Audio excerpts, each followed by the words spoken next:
Ayan, magluluto tayo ng ginataang tulingan, magkalabasa at malunggay. So ayan guys, napakasustansya ng ating lulutuin ngayon. May tulingan na siya, may malunggay pa siya, at mayroon pa siyang gata. At dahil na-miss ko ang paggagata ng tulingan at ng kalabasa at malunggay, ito na nga gagawa tayo nitong ating ulam for today. At alam niyo ba kung magkano ang ginastos natin ito? Ang tulingan 150 at ang kalabasa natin ay nasa 25, ang gata natin ay nasa 35 at ang malunggay natin ay free. Dahil may tanim tayo sa likod, mas maganda pa rin tayo ay nagtatanim ng kahit paunti-unti sa ating bakuran para may anytime pwede tayo may kukunin ng malunggay o kaya anong gulay na gustuhin natin. At kahit man lang sa gulay tayo ay makapag free at tayo ay makapag tipid, diba, ng kaunti. Lagyan natin ng gata, kakang gata ito guys, ayan.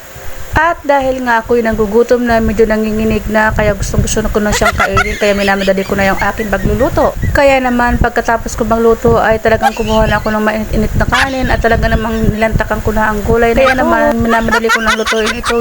Ilalagay natin dito ang malunggay para makapagluto tayo kaagad at para makain na rin tayong lahat. Pag magluluto ka ng gata, kailangan ang dami mong sakripisyong gagawin para makapagluto ka kaagad ng ating ganitong gulay para may gata tayong kakainin, hindi puro prito na lang ang ating ulam. Kaya naman nagtsatsaga akong pumunta ng Talipapa kahit hirap na hirap akong pumunta ng Talipapa kasi sobrang init. Kaya naman magpapapiga pa tayo ng niyog para lang makapagata tayo guys. At ito na nga, ilalagay na natin ang ating silip. Putulin natin ang ating sili para medyo may anghang ng kaunti ang ating niluluto. Mas masarap na may anghang. Ayan. Luto na po yan.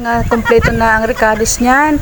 Maglalagay tayo ng magic sarap para mas lalong luminamnam ang ating ulam. Pasensya na kayo guys sa boses ko dahil ako ay napapaos at kailangan ko talaga ng mahinahong voice over para sa ating ginagawang reel. At dahil nga tayo ay malapit nang makapagluto kasi ang malunggay madali lang naman siyang maluto, ipapatong mo lang siya dyan sa ating gata ay luto na kaagad dyan.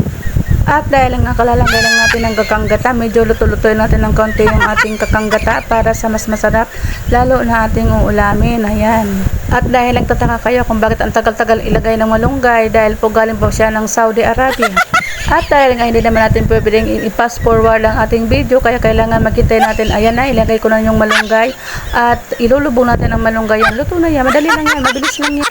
At ayan nga, nailagay na natin ang ating malunggay. Pagkatapos niyan, ilulubog natin ng kaunti at pwede mo naman takpan yan. Pero ako, hindi ko natatakpan yan para hindi kaagad maluto yung malunggay, hindi ba nga mangitim.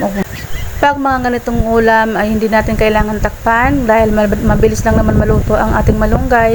Kailangan lang natin ilubog-lubog ng kaunti yan at patayin na ang gas para hindi sayang. Pero promise, malapit nang maluto ang ating malunggay. Ayan na nga, nahulog na.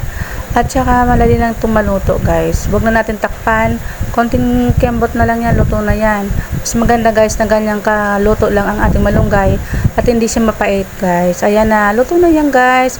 Konting kembot na lang, magugutom na rin kayo at kakain na rin tayo guys. At dahil nga nagugutom na ako, parang gusto ko nang tapusin ang ating video ito. Parang gusto ko lang kumain. Para naman ay maalis na ang ating pagkagutom at nanginginig ng aking mga labi at katawan. Ano ba ating, matagal pa ba yan? At ako'y nagugutom na, gusto ko lang kumain. At dahil nga nagugutom na ako, ang voice over ko, pahina ang aking boses. Kaya hayang pagpasensyahan nyo na. Kaya isang buong tulingan ng ating niluto ang sinahog dyan. Kasi akin lang yung isang buong yun. Talagang hindi pa tayo makakain ito kasi pagkatapos kong mag-video, pagkatapos kong magluto, bibidyohan po natin ulit dyan para may finishing tayo. Pero habang nagluluto tayo, habang hinihintay natin yung ulam, pero yung kanin ko naghihintay na din sa lamesa. At talaga namang gutom nito yung ating nyo. Kain na siya sa kanyang nilutong ulam talaga.